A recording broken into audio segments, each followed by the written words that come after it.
So the absolute freedom is hearing that who you are isn't limited. Who you are isn't this person that you believe yourself to be. Whether you believe yourself to be a good person or a bad person or a beautiful or ugly person, a right person, a wrong person, a tall person, a white person, a black person. The true freedom is remembering that you aren't limited to anything, any name, any word, any feeling, any sensation. All of that comes and goes, but there's something that doesn't come and go. And this is who you truly are. That's what's experiencing now. In our minds, we form this idea that we're somebody in time experiencing this world. And we have all these stories about who we are experiencing ourselves in time. And we get completely identified with that person. And as we get more and more identified with that person, it feels more and more uncomfortable being that person. Because you put yourself in smaller and smaller boxes. And who you are at your essence cannot be caged and cannot be defined. But as you go through life and as you grow and as your brain gets bigger and your memory gets bigger, you put more and more ideas on who you are. And this feels uncomfortable.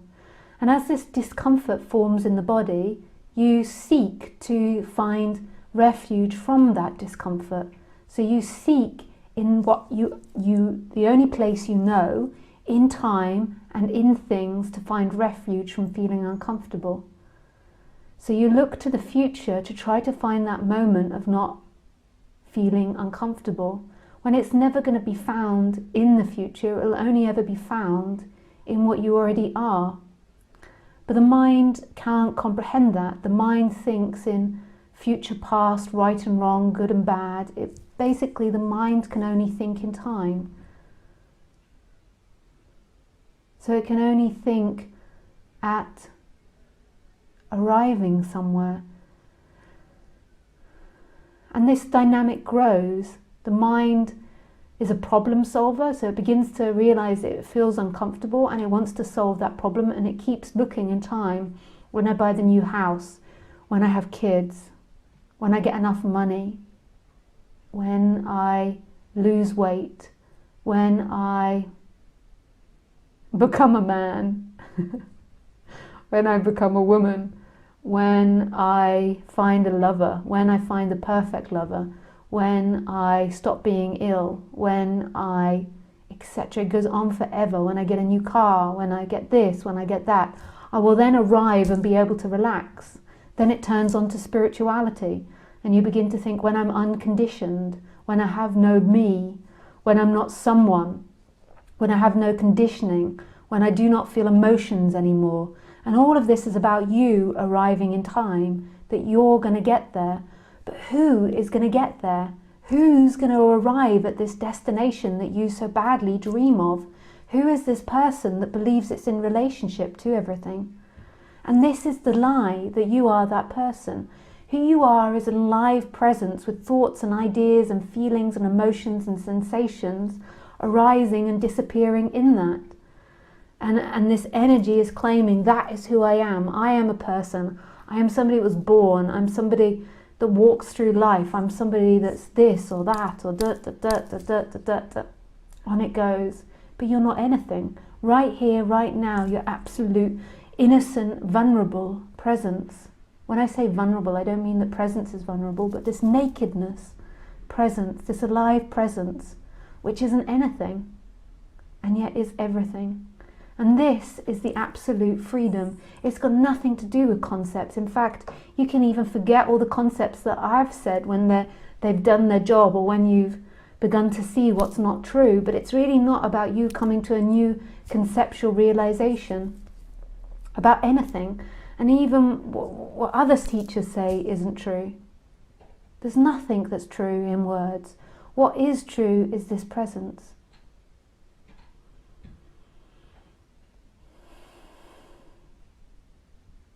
And it's so alive and so beautiful.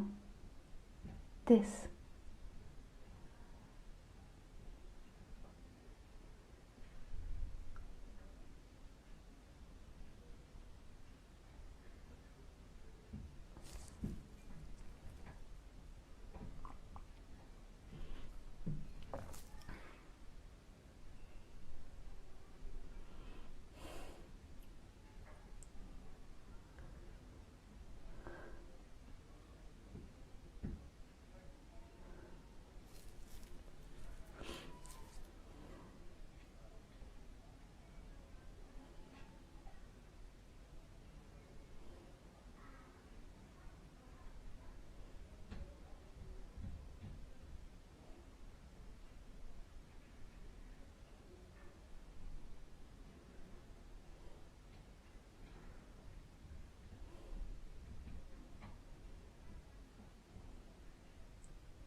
And this isn't about saving you on the character level.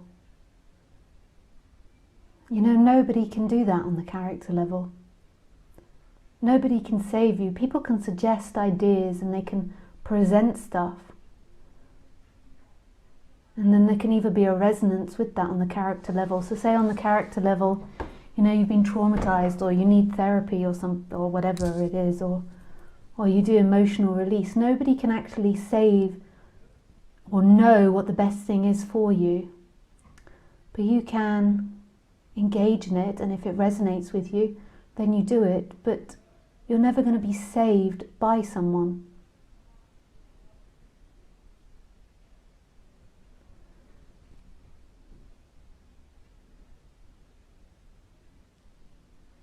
And you're always going to have all your frailties and your conditioning and your vulnerabilities and your strengths.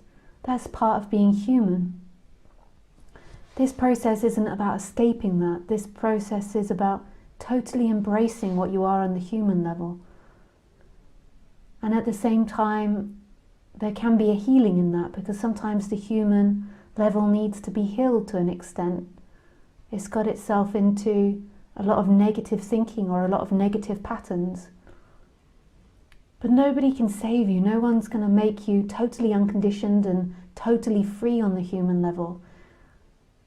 The humans, they're meant to be all these different things that they are, all the different particular conditions of liking things and not liking things, and feeling sad or happy about something, or having particular conditioning.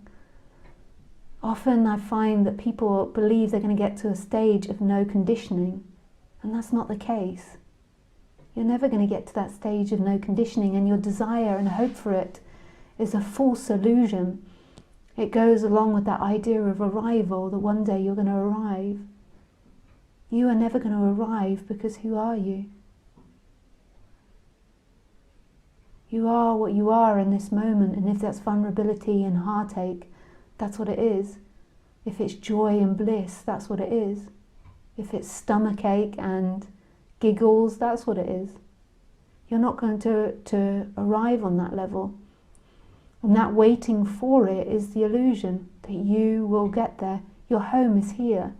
Your home is in what's happening, always in what's happening. This is your freedom. This is the peace. And when there is a collapsing back into what's happening, there's a seeing that there was nobody here that was ever experiencing anything. There was nobody that suffered and nobody that was hurt. There seemed to be a character that was, but that's not the experience, so that is an experience happening.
And don't even make the end of you a goal.